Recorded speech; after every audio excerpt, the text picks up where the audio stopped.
ગાંધીનગર જિલ્લામાં હિંસા ફેલાવનારાઓની શોધખોળ શરૂ. બહિયલમાં કોમી તોફાનો કરનારાઓનું પગેરું મેળવવાના પ્રયાસો. પોલીસે 50થી વધુ શંકાસ્પદોને કર્યા રાઉન્ડ અપ. સીસીટીવી ફૂટેજ અને વાયરલ વિડીયોનું પોલીસ કરી રહી છે વિશ્લેષણ.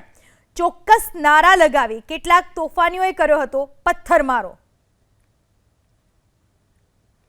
બહિયલમાં કોમી તોફાનો 50થી વધુ શંકાસ્પદોને પોલીસે રાઉન્ડ અપ કર્યા છે. સવાલ એ છે કે આખરે આ હિંસા ભડકાવનાર છે કોણ?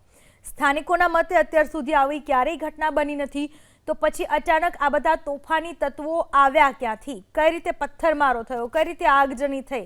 હિંસા કોણે ફેલાવે તેને લઈને હવે પોલીસે પણ તપાસ તેજ કરી છે. 50 જેટલા શખ્સોને રાઉન્ડ અપ કરવામાં આવ્યા છે. ગઈકાલે બહિયલ ગામની અંદર જે પથ્થરમારાની ઘટના થઈ બે સમુદાયની વચ્ચે, એમાં પોલીસે 50થી 60 જેટલા શકમંદોને રાઉન્ડ અપ કર્યા છે અને એના દ્રશ્યો આપ એબીપી અસ્મિતા ઉપર એક્સક્લુઝિવ જોઈ શકો છો. પોલીસે 50થી 60 જેટલા શકમંદોને રાઉન્ડ અપ કરી અને બહિયલ જે આઉટપોસ્ટ પોલીસ ચોકી છે ત્યાં લઈ આવવામાં આવ્યા છે અને બે જે પોલીસની વાન છે તેની અંદર તેમને રાખવામાં આવ્યા છે. પોલીસ તમામ પ્રકારની પ્રક્રિયા કરી રહી છે.